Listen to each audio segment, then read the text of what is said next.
one of the coolest things I love about all this is honestly, it's just totally up to you. Success is nothing but a choice. You want to be in shape. The choice is yours. You want to go to the gym or not. You want to put down that cheeseburger or not. Most people choose the cheeseburger. Most people choose not to go to the gym. But the cool part is that ultimately it's your choice.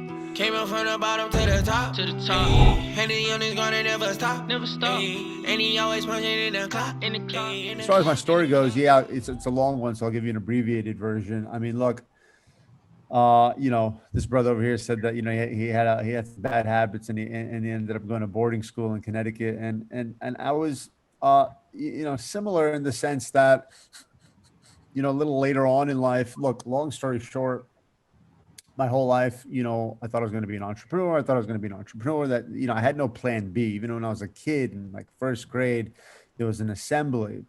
And all the kids line up and say, what do you want to do? What do you want to do? And some guy's like, I want to be a policeman. I want to be a fireman. I want to be an astronaut. I want to be a dinosaur, whatever, all the common kid stuff. And I was like, I want to be a businessman. And everybody laughed because it's just not a thing that you hear like a kid say usually. But anyways, I wanted to be a businessman, but by the time I left college, and I'm probably one of the few entrepreneurs out there that's not entirely against college, but by the time I left college, I went into the family business. We had like retail stores, furniture stores, convenience stores, things of that nature. I didn't like it at all. It hit me like a ton of bricks my whole life. I'm like, I'm going to do business. I'm going to do business. And then when I got into it, I was like, it was a shock. I was like, oh, like, this is not me at all. What the hell's going on? And I had no plan B. And so I tried shifting things around. I tried doing things differently. Nothing was working. I was like, I hate this. And I hated retail. I'm like, retail, like the customer's always right. And it's like, damn, the customer's never right. This is like a nightmare. So like my whole life crashed because I'm like, okay, wait a minute. What am I supposed to be doing in my life now? Like I had no plan B. So long story short, like that caused a pretty negative ripple effect. I gained a bunch of weight. I was 50 pounds overweight. I was developed a crippling anxiety disorder. I was in toxic relationships. I had no purpose. I had no why. I wasn't spiritual. I ended up developing a lot of bad habits. In other words, I was going down the wrong path, so much so that I ended up half dead in the hospital, from partying too much. And God saved me, and I took advantage of that. I immediately went organic. I lost 50 pounds. I got rid of all my toxic relationships. I got rid of all my bad habits. I started getting spiritual. I started doing yoga. I started praying. During this journey, I did end up living in an electrical closet for a little bit in a bunk bed with no hot water, no showers, no windows. Eventually, I turned my life around. I was still broke because I didn't know what to do with my life. I tried getting a job. That never really worked. And eventually one day online, as I'm searching every day, walk towards God, God runs towards you, I bumped into, I guess what you would call a network marketing kind of opportunity where I was like, it was really cheesy, you know what I mean? But I was like in awe of the psychology. I'm like, I know why, like they have a countdown timer, and I know why that lady's smiling, and I know why they're giving testimonies. And it's like, I just saw all like the principles of persuasion. I just saw all the psychology behind it. Like, this is pretty interesting. And I didn't have any money to get into it. It was kind of like love at first sight with the psychology, even though it was like a really cheesy thing, like, one of those big things, like, like this guy made $1 million, that guy made $1 million, 5 minutes left. Come by, it was like one of those like really ultra cheesy things. But I fell in love with the psychology, kind of love at first sight. And I didn't have any money. So I literally sold my car, 1986 Mercedes. I sold it for $2,000, which is pretty much what it's worth. And I got my, my first ever coach. And I got in the program, and, 30 days went by. I'm not selling anything. Again, looks like another failure. Failing for 10 years, nothing but failure. I sold everything: knives, real estate, cars. I mean, furniture, clothing. Nothing was working. And it looked like I was about to fail again. But then my coach said, "Hey, you keep making these phone calls about you. It's not about you. It's about them. Talk about them." And when I made that shift, boom, I made my first sale 500. And then we had a $500 month, and then a $5,000 month, and then a $50,000 month, and on and on. And we ended up being like a top 1% earner. And that's a kind of our story and how we got into the coaching game. And we're blessed to say we're a top 1% coach right now, and we're pushing to make more. Our why is to make more, give more movement, where we're teaching entrepreneurs how to make more, so they can give more to their favorite families, communities, and favorite charities, hence making the world a better place. So that's a long story short, on our story. And I thought what might be of some value to y'all today. And once again, guys, like, seriously, just jump in here. Like, I'm here for you. You can, like, I don't know how the Zoom thing works. You can, like, raise your hand, or I don't know, put in the chat or something if you want to talk about something. Uh, what I'm going to do is I'm going to give you some tips. I've been in this game for a minute, got some white hairs, got no hair over here. When I started, I had no white hairs, and hair up to my, and thick black hair up to my shoulders. So I've been doing this for a minute. So I thought what might be of value is, like, just a couple of things. Well, I have no regrets, but just a couple of things that if I was to go tell myself from years ago, give some my knowing what I know now, if I was to go back and talk to myself when I first got started, I would tell myself a couple of things. And I thought that'd be, does that sound like it would be helpful for everybody if I kind of talk about maybe 3 or 5 things that I would tell myself back 100%. then? Kind of go Yeah, short for short. definitely. I want to hear Yeah. this. For Yeah. sure. This is honest. Honestly, what I'm about to tell you is, I think, I mean, I'm a little biased, but I think it's pretty cool because, I figured out a lot of things the hard way. Like, really, if you look at the pictures, there's, like, you could see, like overnight, just getting all these gray hairs and, like, losing my hairs. Like, I figured out a lot of things, like, the hard way, and spent a lot of time and a lot of money. And, I hope that some of y'all take heed. The way this works, like, there's a situation here. You got a bunch of people listening to me, right? And the way this is going to work is, a lot of y'all are not going to, some of y'all are going to listen to this and you're going to think it's cool. You're not really going to take action on it. Some of y'all are going to listen to it. You're going to take action. You're going to try it a little bit, and you're not going to get the results you want. And then you're going to give up. Some of y'all are just not even going to, like, take action. You think it's really cool, and you're going to get busy. You're not going to take action. But some of you here on this call will take action on some of the things we talk about, and you will become and it's pretty cool to say that. And that whole spiel I just did is actually something that was told to me when I went to my first conference like this, and I couldn't afford to go there. I had to put it on a card. And the guy, right before he gave a talk in a room full of people, just honestly, the same amount of people that are here right now, I went to London, and he's exactly what I just told you. He said, and he was right. Most of those people didn't end up doing anything. We ended up generating 7 figures from what the kind of tips he gave us. But so one of the coolest things I love about all this is, honestly, it's just totally up to you. Success is nothing but a choice. You want to be in shape, the choice is yours. You want to go to the gym or not? You want to put down that cheeseburger or not? Most people choose the cheeseburger. Most people choose not to go to the gym. But the cool part is that ultimately it's your choice. Whether or not you're a 7-figure giver, that's our mission, is to turn people to 7-figure givers. And those are people who live life to the fullest and give to the fullest. In other words, we're not going to send our kids to school. We're going to send them to the best possible school. We're not going to go on a regular vacation. We're going to go on the best possible vacation. We're not going to just drive any car. We're going to drive our dream car. On one hand. On the other hand, we give to the fullest. If somebody's dying of thirst, we're not going to buy them a bottle of water. We're going to build them a well. You understand what I'm saying? So our mission is to turn people into 7-figure givers. So I'll just give you a couple of tips real quick on some of the things I wish somebody told me many years ago. This is in no particular order.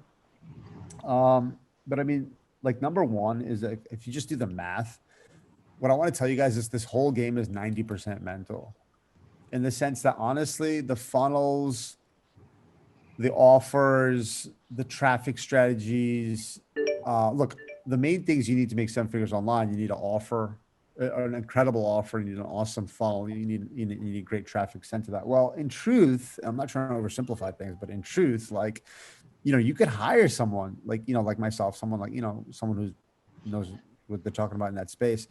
You could sit down with them and you could craft a really good offer. Maybe it'll work, maybe it won't, but if it won't work, you'll have the tools to kind of keep building and tweaking offer until it works.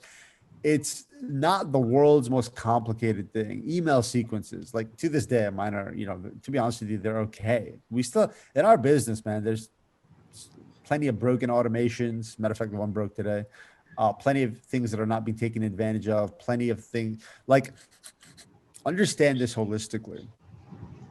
The marketplace wants you to feel like you're missing something because they want to sell you something. Understand this, that the VS makes me six figures every single month. I filmed with my cell phone in one take, raw. And it's one of the ugliest phones you'll ever see. And there's spelling errors on there. There's grammar's error on there. There's tech that's broken on there. And this has been the case since day one, by the way. There's certain email sequences that don't go out, and there's just a lot that's wrong. But at the end of the day, it doesn't really matter. The marketplace always wants you to think that you're missing something because they want to sell you something. But the reality is, you just really need a good offer, a decent funnel, and some traffic. I mean, like, oftentimes we are our worst enemies. Last week I made an offer, no funnel, no funnel, and we signed six. It was just an organic post. I literally spent an hour. I woke up in the middle of the night because I'm in Australia, and I wrote on my cell phone in bed for an hour. I made a post. I made an offer. We signed six figures in contracts from an organic post, no funnel. So anyone, oh, I need this before I can get success. I need to dial in that before I can get success. It's all nonsense. We feed ourselves. And one of the things I want to tell you is, I'm going to get a little spiritual with you all. So if anyone doesn't believe in this stuff, I don't know, mute the mic or something. I don't know.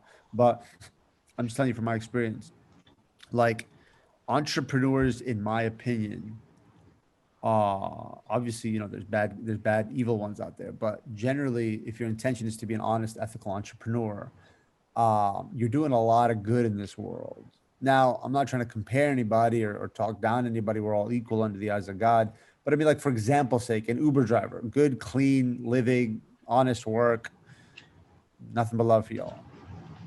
How much impact is he really making in his day to day, taking people from here to there and stuff like that? It's great. Nothing wrong with it. Not talking down upon it. But I mean, how much impact are they making? In other words, I feel that entrepreneurs are in a place where they can make a lot of impact. In other words, I think entrepreneurs can do a lot of good. Like, we build a lot of water wells. We've sponsored a ton of orphans. We've given the gift of vision to a lot of blind people. I mean, and these are the things that we teach our people to do. And I'm so happy that a lot of my clients have done even a lot more charity than we have, which I couldn't be any happier about. But we need to holistically understand something. Imposter syndrome. There are things that will block you from success. Okay. Let me know if any of this sounds familiar. Imposter syndrome, perfectionism, shiny object syndrome, anxiety. Anybody ever feel these from success?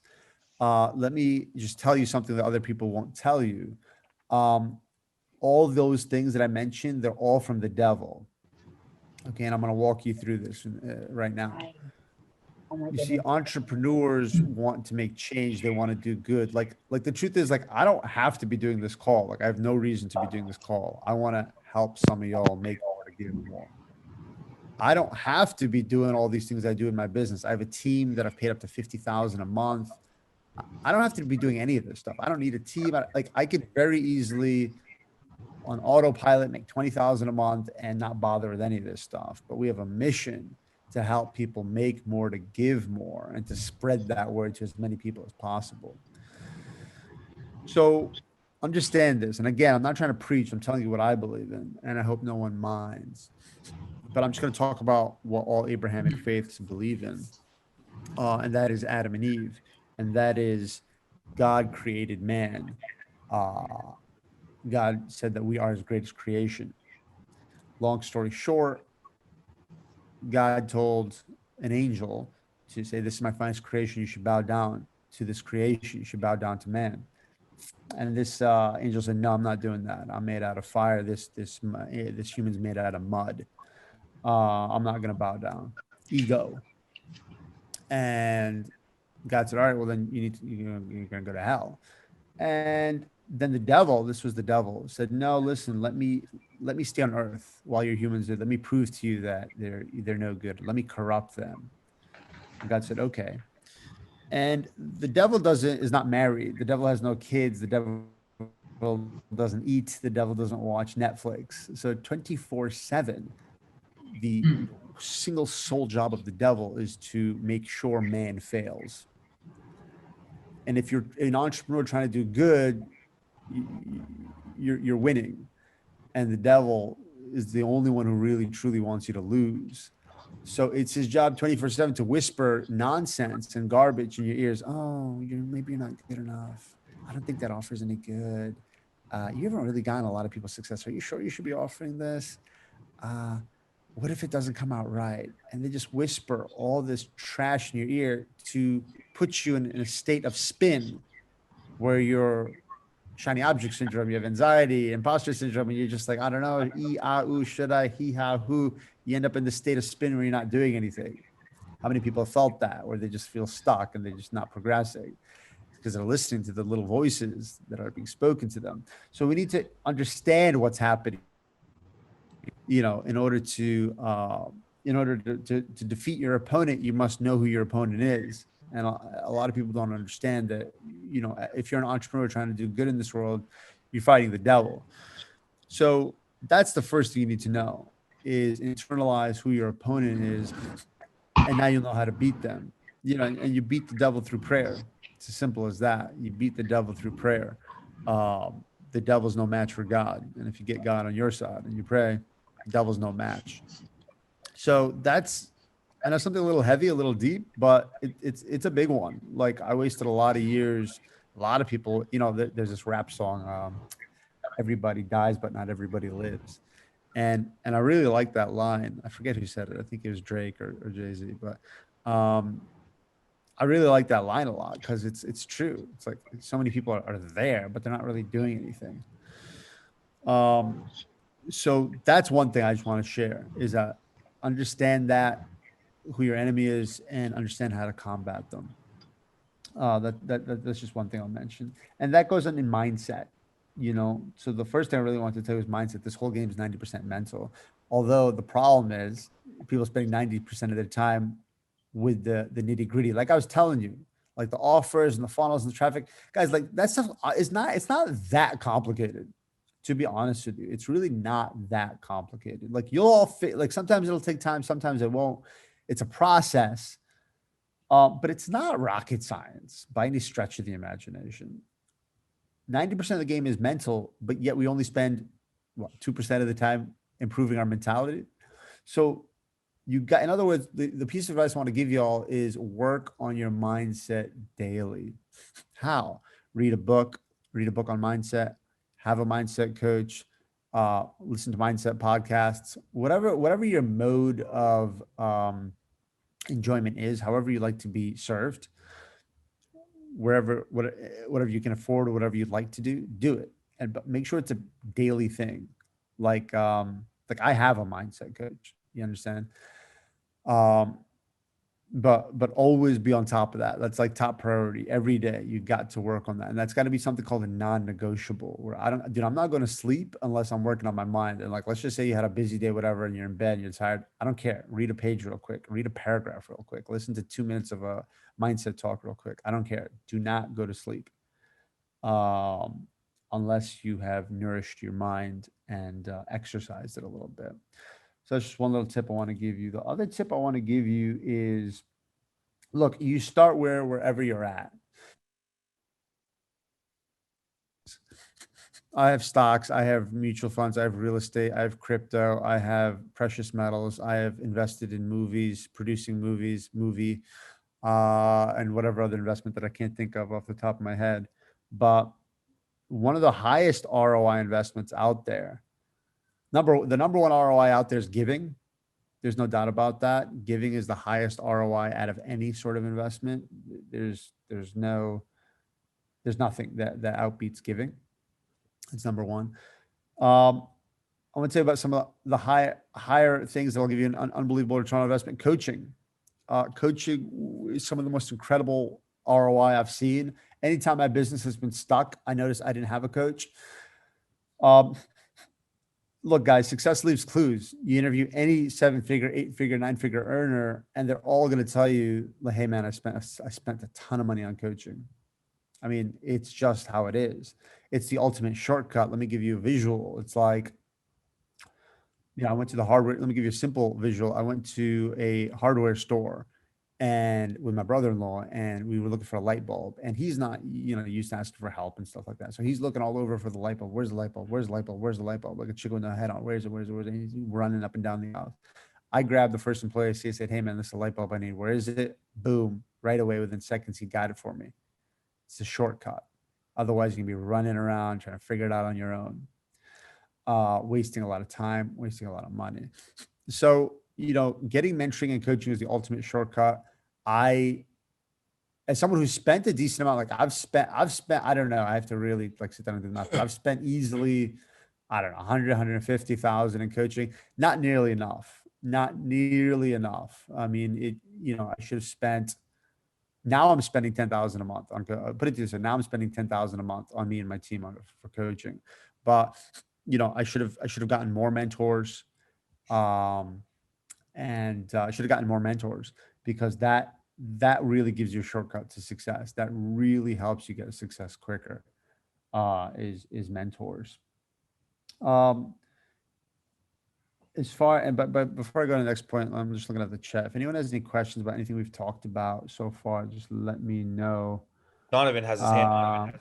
Yeah. Say it again. Quick question. Yeah, quick question. You mentioned motivational mindset podcast. Do you recommend any in particular that you listen to? I'm not a big podcast guy. The way my brain works, I need to listen to things on 2x speed. So 1x it's too slow for me. So I don't listen to podcasts. So I know I don't have a recommendation. I do not have a recommendation for that. But holistically, it's like that goes back to what fits you. So for me, podcast doesn't work for me because it's just too slow. Mm-hmm. So you have to identify what works with you. Is it a book? Is it like watching a video? Is it like a one-on-one coach? What resonates with you, and then pick that one. But no, I apologize. I don't have a specific podcast to recommend. Sorry about that. All right, now that's cool. That's cool. Guys, any other? Yeah, sorry, man. Cool. Any other questions before I go on to a different point? Yeah. Hi. How you doing? I have a question about the books. So I mean, I've been reading more books as well, but some of these people, like, I don't know if you know who Ty Lopez and all these like other entrepreneurs, they're like, "Oh, I read 10, 15 books a week," type of stuff.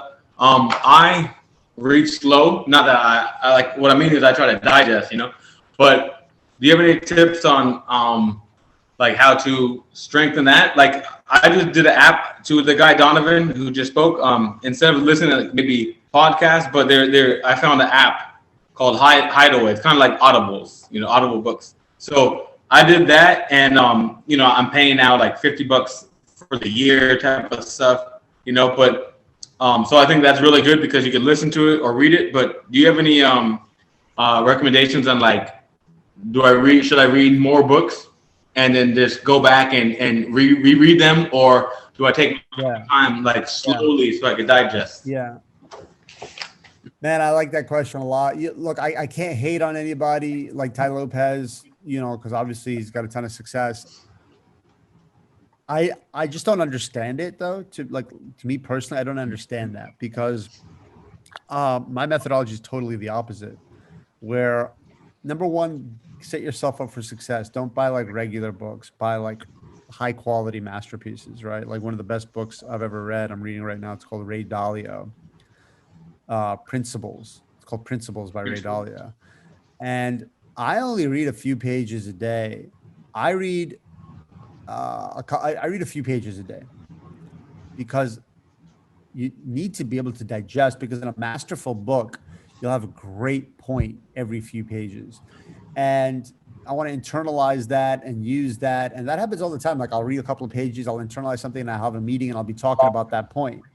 And I don't know how like you get benefit from reading like a book in a day or something. I really don't know. I mean, Yeah, I I think can't I don't even, comprehend on that level. yeah, I can't. I honestly think read a few pages a day. Read a few pages a day. Look, let me tell you something. I've been interviewed on podcasts or magazines. People say, "What's the best business book you ever wrote?" What's the best business? I'm sorry. What's the best business book? Because we did write a book, but what's the best book out there that you've ever read on business? And I'll tell you the truth, man. Like people waiting for me to say Tony Robbins, 4 Hour Work Week, this, that, and the other. I'm like, honestly, the best book you can read on business is pick up any one of y'all holy books, Quran, Bible, Torah. Pick up any one of y'all holy books, and they're going to teach you how to do business the best possible Right. way. True. Oh my goodness. They don't talk about that. Very. Yeah, people don't talk about that, but it's like the ultimate guide on how to do business the right way. 100% Like agree. full of blessings. Yeah. I love it. And it's crazy that nobody talks. Yeah. So I read that. I try to read my holy book every day. Again, a couple of pages, and then I read a specific industry, like specific book, like business book, a few pages a day. So that's it. I try, like I take, so it's like I'll try to read like 20 minutes each book, something like that. I read a couple of pages nice and slow. And that's one of my favorite habits in the world, easily. And it's something that if you're not reading every day a little bit, I mean, I can't recommend getting into that enough. To be honest. Yes, sir. Cool, guys. Yeah. Dave, you got Yeah. a question? Yeah. Hi. yeah. Yeah. Recovery or success is rarely a straight line. I'm just curious, after you sold your car and you started on your road, what was your biggest roadblock to where you are now, and how did you overcome it at that time? Look, for me, I'll be honest with you, man. Like, and this is kind of like interesting. I don't see a lot of people talking about what I'm about to tell you, but I haven't really had a ton of like when I started finding success. I haven't hit a lot of roadblocks, to be honest with you. Like, yeah, you have your normal stuff. Like, for example's sake, one thing I'll tell you, very big thing, you got to do what you do best and outsource the rest. You understand what I'm saying? In the sense that, like, my weakness is team building and management. I'm not good at that. So I had to hire a CEO. I was stressed out, burnt out. I wasn't managing systems and process. Not my strong suit. Okay. That's not my strong suit. So like I was burning out in my business went down. I was only doing like 50K a month. And so I brought in a CEO. Who specialized in systems, teams, management, things like that. Business tripled. You know what I mean? Because they covered my weakness. One of the best things you could do is identify your weakness, and you have two options. One is get better at it, or two, do what you do best, outsource the rest. You understand what I'm saying? Like what I tell you, I made a post a few days ago. That post we signed 6 figures in contracts just from me writing a post. I'm pretty good at copy. Now, a lot of people might not be, and they'll write a post and they won't make any sales. And that's the difference. Someone who's not good at copy, but they're trying to do it on their own, they're going to make a post. They're not going to make any sales. Someone like myself who may be good in copy, we're going to write a post. We're going to sign 6 figures in contracts. That's the difference. So either A, you got to get a hell of a lot better in copy, which means you got to read every day, study it every day, write every day, or B, you got to hire a copywriter. I'm of the opinion of hiring a copywriter. Look, I'm not a big fan I shouldn't say a big fan. I'm not a big practitioner on, like, I haven't developed many habits, to be honest with you. I haven't developed many, sorry, not habits. I haven't developed many, how do you say? Skills. Talents. Okay. Yeah. Skills. For example's sake, I've always been good at copy. Have I built on that and have I become a better copywriter through studying? Yes. But for example, like I said, I've never been good at like systems or management. Have I ever improved on that? No. So what I've done is I've identified my strengths and I've worked on improving them. I've identified my weaknesses and I've outsourced them. You understand what I'm saying? Because my strengths are things I'm good at and I enjoy cultivating them and trying to improve them. And then my weaknesses, I'm just not that into those things. Like I don't want to be good at managing a team. You know what I mean? It's just not something I'm very interested in.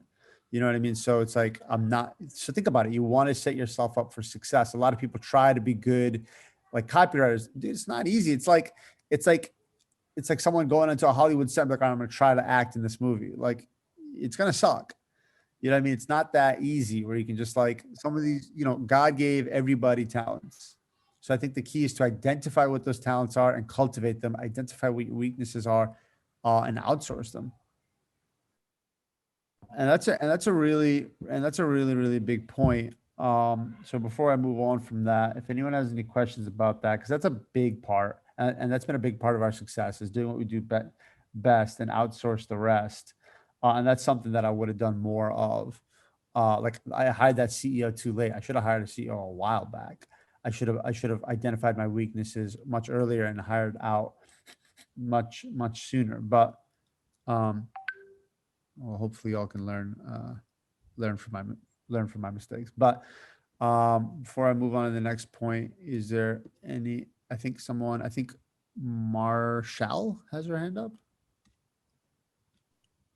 Yeah. Okay. As far as cultivating your strengths and then outsourcing your weaknesses, and then you were saying how you took longer than you wanted or you should have. How long was it, and how would you be able to gauge, like, what's a good set point that you found for you as far as gauging your weaknesses versus your strengths, and then what you can work on versus what you should just go ahead and tap out at? Yeah, look, I think you start in day one. Like when I had my first client in my current business, it was $5,000, and he sent me a check. And when I put that cash in my bank, and when I put that check in my bank, $5,000 check, my bank balance was 5,200 and like, I'm just making this up, but it was like it was $5,250. Yeah.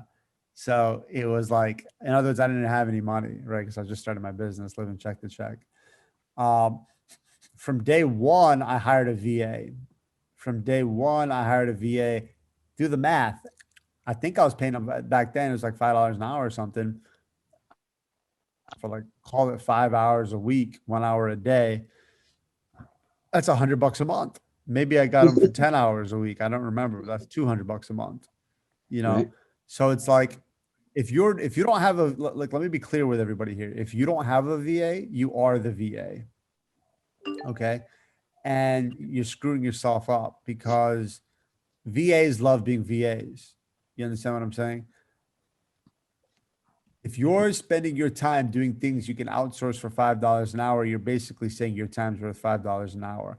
My father-in-law here, he's an old school traditional guy. I went to the local gas station to buy some firewood. There's a fireplace we have here. He's like, why are you spending 15, 20 bucks on that wood? He has a farm. He's like, why don't you drive to the farm? And there's a lot of wood there. You can just pick it up for free. You have to cut it down. I was like, well, yeah. I was like, well, some of it was cut. I was like, bro, your farm's an hour away. I got to drive an hour there. I'm going to spend half an hour there, probably an hour back. Let's just round it up to 2 hours. Says, it's going to take me 2 hours to save $20. So what you're telling me is that my time is worth $10 an hour. And I'm sorry to tell you, it's worth a lot more than that. Plus the fuel. And then, they still didn't kind of understand that, where they're like, well, yeah, but you're not making that money sitting here. Like, you're just sitting here, just hanging out. You're not like working. It's like, I'd rather just sit here and look at my pretty wife than go spend 2 hours driving around collecting wood. And the other thing is I have to protect my mindset too. Like, I can't be going driving 2 hours to go collect some wood. That's going to screw up my mind. It's going to screw up my mindset. You have to be protective of that. So honestly, like, one of the best things I can one of the best things I can tell you, because I'm kind of looking at this group and I see a lot of like younger people, which is cool. And well, it's actually a good mix now that I look at everyone's faces. But I guess really no matter what age you are, like one of the best things I can tell you is you are who you hang out with, man. When I was hanging out with party animal, rock stars, crazy guys, that's who I was. And now I hang out with people, making seven figures, and I'm now making seven figures. And now I'm starting to hang out with people who make eight figures. You understand what I'm saying? So then I'm going to go, because that's my next goal. You got to get rid of any talk. And not only that, but like if you're surrounded by small-minded people or small thinkers or people who don't believe in like entrepreneurship or people who don't believe in improvement or people who don't like it's going to be an uphill battle for you, dude. It's tough. It's really, really tough. Like, I don't remember, or I don't really know exactly what this group is here, but I'm assuming it's some sort of like entrepreneurial group. And it's really good to be hanging around like-minded people like this. Otherwise, if you're hanging out, like most people don't understand us, you just do the math. There's roughly people in this world, okay, of which roughly 3.5 billion of them are of working age, of which there's only about 48 million millionaires, okay, meaning that roughly only 1% of the global population are in seven figures, meaning that the other 99% of people have different goals, they think differently, they act differently, they have a different understanding. So you don't want to hang out with them in the sense that you don't want to hang out, you don't want their thinking to rub off on you because they're not thinking about things, they're thinking about things in a very different way. You understand what I'm saying? So you want to set yourself up for success and hang out with like-minded people. I think Lena had a question. You gotta have a gatekeeper of your Lena mind. Ann. Hello? Hi. Yeah, that's right. Hey, Lena. Question, is there something you not necessarily regret, but it's something that you would not do that you've done before and it cost you a lot of something, mistake or slow you down for some reason? Is it, or and another question, if there's something you would do more of? Yeah, I mean, like I said, I would, so far I've talked about three things that I would have done more of. I would have read more about mindset, done more mindset training. I would have gotten more coaches. I would have outsourced more. These are some of the things that we've been talking about so far. These are the three things we've been talking about so far, the things that I Right. wish I did more of earlier in my career. And we'll probably talk about one or two other things. Does that make sense? Sure, sure. But what about something you would not do? That now looking back, Something that I you shouldn't did, be done this. You shouldn't be doing this. look, I think that something that I did that I wouldn't have done. I think Right. man, to be honest with you, I'm of a different mindset where I truly I don't have any regrets per se. I truly believe everything happens for a For a reason. reason. I think everything happens for your betterment. So I don't Sure. necessarily have any like, oh man, I never should have bought that cryptocurrency. It crashed. You know what I mean? Like I don't think like that. Do you know what I mean? I did. Gotcha. I lost last week. I lost $100,000 in crypto when it crashed. So like, Sorry. it doesn't bother me because of intention, which is kind of another lesson. That what's your intention here? And everybody needs to start their business with an intention. Like I said, like you got to map out your dream lifestyle and you got to map out the impact you want to make. Like I said, take a look at me, like my business for a second. I could very easily just automate 20K a month and live a good life. Like 20K a month net is a good life. I could very easily do that, have no team, not doing interviews, not really work much at all. Like I could do that, no problem. Right. Mhm. But my intention is not just to like live a good life and just serve myself. My intention is to take the make more, give more mission to the masses and to create a Sure. lot of impact. So Sure. because of that intention sets up, guides my setup. Because of that, I have a team. Because of that, I do paid traffic. Because of my intention, I'm doing all these things. Otherwise, I don't need to do Right. anything. So it really goes back to intention. So say, for example, crypto. Why am I not sitting here with a bottle of Jack depressed? I mean, I just lost $100,000. Why am I not Can't help depressed? it. Because the intention with crypto was long term. It was always like, hey, dude, I'm holding on to this for like 5-10 years, whatever. So it goes up and down. Meanwhile, it doesn't mean anything to me. because I'm holding on to it. So Right. that stops what's called panic selling. Panic selling is the vast majority. The masses do panic selling. That's how they lose all their money. Something goes down a lot, they get nervous, they sell, they back off. That's how they Right. lose a lot of their money. We've all been there. I used to do that too. But when you set your intentions clear from day one, that'll guide you and set yourself up for success. So you want to do.